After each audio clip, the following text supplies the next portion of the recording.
Hello everyone, thanks for tuning in to our latest forecast for the United States. So we're going to be having a look at the weather the next 10 to 14 days for the United States of America for this video. We are doing this on a Monday and on a Thursday at the moment. These are YouTube exclusive videos. We aren't embedding these to GavsWeatherVids.com. So if you want to be informed when we are releasing our USA forecast, then please subscribe to the channel and click all notifications, and then you'll be informed when we are releasing these videos. You'll be notified by YouTube when we are doing that. So thanks very much everybody for doing that. Don't forget to give us a like on video as well, and also let us know in the comments what you think.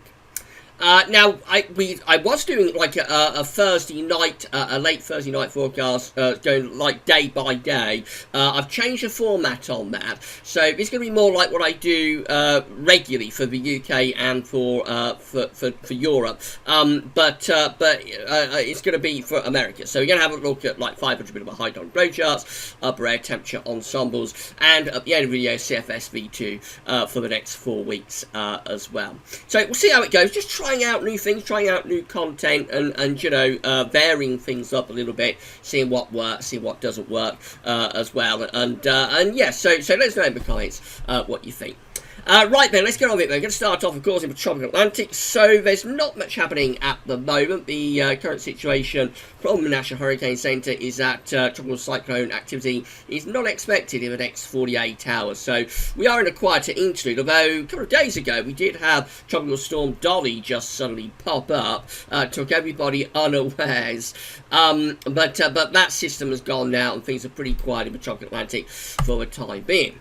Now, in Monday's video for the United States, I showed you this, but I've sort of tilted the map a little bit so you can see America a little bit better. One of the reasons we're going through a quieter period of activity in the tropical Atlantic, one of the reasons we're not having as much activity is that we're drawing in some dust in terms of the upper level winds, some Saharan dust and sand from North Africa, and you can see that on this image. It's from Earth Null School. So this is showing jet streams and upper level winds, where we've got these arrows here coming. So this is like America just here. That's the east coast of the States just there. That's Florida. This is like the Gulf Coast. Then this is Gulf of Mexico. That's all the Caribbean sort of area just there. Over here we've got Africa. We've got the coast of Africa just there. Now these tropical storms, hurricanes, begin their lives typically as thunderstorms in the tropical Atlantic, but when we bring dust and sand out of Saharan Africa and across the Atlantic in the upper levels of the atmosphere, that will have an inhibiting impact, have an inhibiting effect on the development of those thunderstorms, which are the genesis for tropical storms and ultimately for hurricanes. And we can see from the from the white arrows here, the white arrows coming across the Atlantic. We can see there is still a little bit of that going on. The air is still sort of coming off the coast of Africa anyway. So I think we have diminished the amount of dust and sand we're pulling into the upper levels of the atmosphere across the tropical Atlantic. I think we've diminished it, but I think we are still bringing in enough of the flow out of Africa to have a diminishing impact, you know, on the development of thunderstorms and tropical storms and so on. Those images always look absolutely amazing. I love this website, Earth Null School, so do check it out and find the link on the or in the description with the video.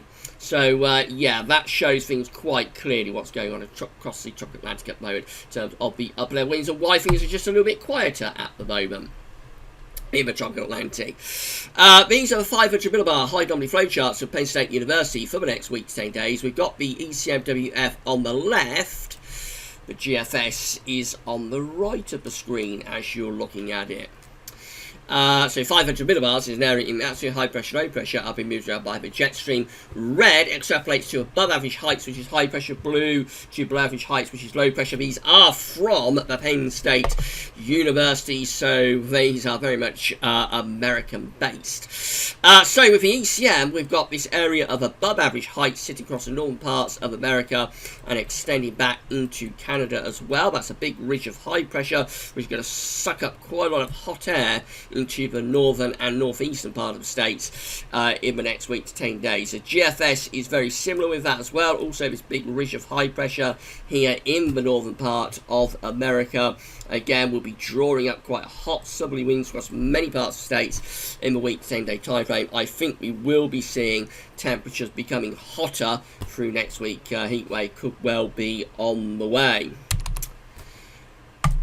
These are the GFS upper air temperature and precipitation ensembles. Looking at Boston today, up there in Massachusetts, in the far northeastern part of the states. So red line is the 30-year upper air temperature average for Boston. We're starting off a little bit above average at the moment, not a particularly big deviation. Of course, it's going to be quite warm. Temperatures are close to a little bit above average. It will lift temperatures into the 80s Fahrenheit anyway. But as we go through into like the first week of July, that's this period just here, also the upper air temperatures are becoming hotter, if anything. So as I say, heat wave could be on the way in the next week or two for many parts of the states. But there will be plenty of precipitation to come as well. Quite a bit of dry weather for Boston in the next couple of days, but then it turns really wet as we go through into the beginning of next week. Some heavy spells of rain, and then further showers, if not longer spells of rain, lasting through the first week of July. And of course, as temperatures are lifting up there, a lot of that could be thundery as well, so there will be a risk of thunderstorms up there in the northeastern part of America with those very warm temperatures. This is a temperature anomaly across the states from the 25th of June to the 3rd of July. So looking a little bit cooler on average in this southeastern corner, but go further north through the Midwest and then go over towards the northeast. It does get a lot hotter. That's where we've got that ridge of high pressure. And I think we will see these temperature anomalies getting hotter, if anything, over the next few days, because this encompasses a cooler interlude that's currently going on. But I mean, next week and probably into the first week of July, I think we'll see temperatures getting hotter. Out in the west, it looks cooler across the northwestern parts of the states. That's very typical, of course, with the air coming in of the Pacific Ocean down into the southwest. Quite a bit of hot weather in many of those states coming up. Precipitation anomalies look like that, so very dry, of course, in the southwest where you expect it to be dry. California, for example, looking pretty dry. Many of those southwestern states looking quite dry. Even in the northwest, it actually looks a little bit on the drier side. Then going into the north of the Midwest, it gets a little bit more unsettled with some thunderstorms possible there. And then over onto the eastern side of the states, it does vary from area to area. In the northeast, it's drier around the Great Lakes. It's drier up there and going up towards Canada, but further south there is some precipitation, again probably being triggered by thunderstorms from the 25th of June through to the 3rd of July. The east coast itself looks a little bit on the drier side, as does much of Florida and this Gulf Coast of the states as well. Right then, so that's how the GFS is looking for Sunday across the United States. We've got a warm ridge down in this southeastern corner. Got a trough of low pressure up to the north, and then as we go further west, we've got low pressure up towards the northwest of America, and then down into the south, we've got the southwest. There we've got very slack gradients as we tend to have at this time of year with such intense heat. Now, as we move into the early part of next week, what we find happening is that this ridge starts to get going in the north and up to the northeast. There is still a trough of low pressure in the extreme northeast, so again, that's probably bringing heavy showers and thunderstorms to this extreme northeastern corner. But this ridge is pushing out of Canada and down into northern parts of America. That will start to draw up hotter air from the south through the Midwest in particular. Going further west, we've got heavy showers and thunderstorms, perhaps suggested with low pressure coming in off the Pacific. That's how the upper air temperatures are looking on Tuesday. So in the Midwest, it looks very hot with a surge of heat pushing up from the south and going right way up to Canada. In the northeast, it is cooler with that trough of low pressure just there across the northeastern corner. And then out in the northwest, it is a little bit cooler there as the air is coming in off the Pacific Ocean. But in the southwest, of course, it is going to be very, very hot through those southwestern states. Through to the middle and second half of next week, we see this ridge intensifying in the north and in the northeast too. So again, hotter hotter air is pushing northwards. It does suggest hotter air pushing northwards across many, particularly midwestern, but potentially also some eastern states. Out in the northwest, we've got this low pressure near Canada. That will keep things cooler and more unsettled in the northwest. There's the upper air temperatures for Thursday. You see it's getting hotter across many parts of the states. These hot upper air temperatures are pushing northwards through the midwest, and they are starting to head eastwards as well. So it's starting to become hotter in the east and the northeast too. Very hot in the southwest, as you would expect. In the northwest, it is a little bit on the cooler side. And then into the end of next week, well, it does suggest heat wave conditions likely here, I think, across many parts of particularly the midwest and also over towards the eastern parts of the states. Very slack rains. There's bound to be heavy showers and thunderstorms being triggered by the heat, but it looks like much of America is hot or very hot by the time we move up to day 10, which is going to be the 5th of July. So it's going to be hot Independence Day, I would have thought. And we see from the upper air temperatures that most parts of the states appear to be having heat wave conditions with the upper air temperatures around day 10. Again, the grades are very slack, so there is likely to be heavy showers and thunderstorms being triggered by that heat. Moving into the extended range with this GFS run, we start to pull in some cooler air into these northern states as we move into the second week of July. Meanwhile, many central and southern states are still looking pretty hot, really. And that's how we finish this particular GFS run, which takes us up to Saturday the 11th of July. So again, have a look at the upper air temperatures. You see some cooler air has tried to push down from Canada. Actually, up into Canada, it does look quite a lot cooler. Some of that's tried to push down from Canada into northern parts of the states. However, even at this point, Saturday the 11th of July, it appears that most parts of America, from the west coast to the east coast, pretty hot really. Most areas within the 20 Celsius isotherm. So suggesting temperatures widely into the 90s Fahrenheit, probably in a lot of areas going into the 100s Fahrenheit if this GFS run is right. Of course, that could trigger heavy showers and thunderstorms as well. Notice that throughout this, we do not get any tropical storm or hurricane impacts on the Gulf Coast of America or around the southeastern part of America. So for the time being, it looks as though things are going to be relatively quiet from a tropical storm perspective for many parts of the states. This is how the ECM is looking. So again, starting on Sunday, so we've got this trough of low pressure in the northeast, meaning cooler air and also some heavy showers and longer spells of rain to the northeast on Sunday. Down in the southeast, we're under a ridge of high pressure, and then as we move on into the early part of next week, when it turns cooler and more unsettled in the northwest, as a trough of low pressure comes in from off the Pacific, that brings showers or longer spells of rain. But at the same time, this ridge is building up to the north and northeast. That starts to pull hotter air up from the south through the midwest, and that trough of low pressure in the northeast is beginning to ease away into the Atlantic as well.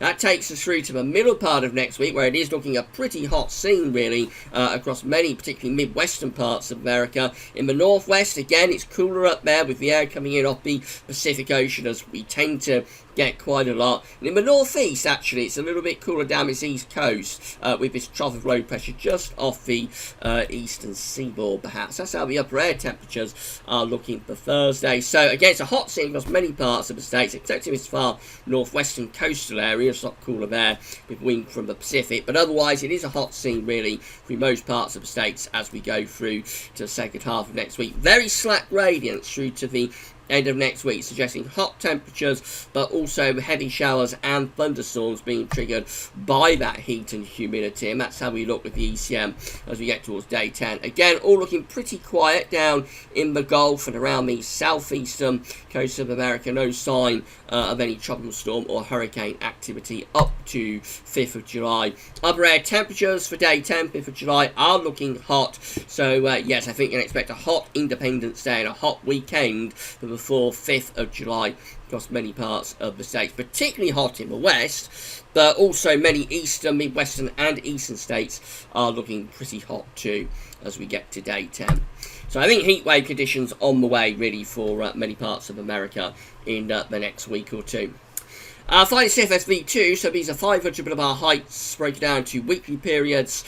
First week period will take us from the 25th of June to the 1st of July. The coming week has this ridge in the north, trough of low pressure out to the northwest, a ridge in the Pacific. So the jet stream is going to do something a little bit like that. And it places many, particularly midwestern parts of states, on the hot side of the jet, pulling up hot air from the south. Week 2 is the 2nd to the 8th of July. Again, ridge in the northeast, ridge over on the Pacific coast and they've got the trough low pressure in the west of the Midwest. So the jet stream probably do something a bit like that. Again, I think this draws up hot air from many parts of the Midwest and also some parts of the east as well. Week 3 is the 9th through to the 15th of July, again with a ridge in the eastern part of America, trough of low pressure in the northwest. That's probably still keeping things pretty warm or hot across many parts of states. And still quite a lot of ridging into week 4, the 16th to the 22nd of July. Quite a big ridge there through the Midwest and going up to the northeast. So it suggests quite a bit of hot weather to come, I think, from many parts of states in the next week or two.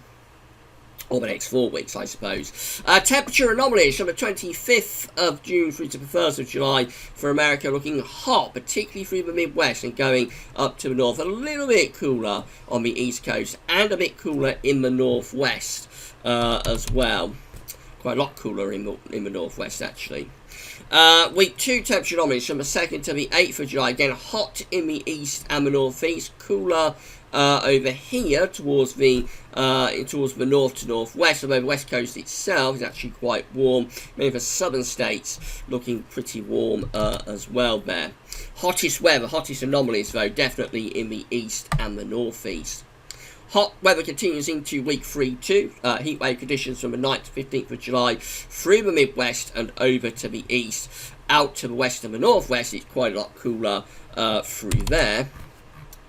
And then week 4 continues it all really. This is 16th, 22nd of July. Again, it looks hot, hotter than average through many parts of northern and eastern America, also through the Midwest too.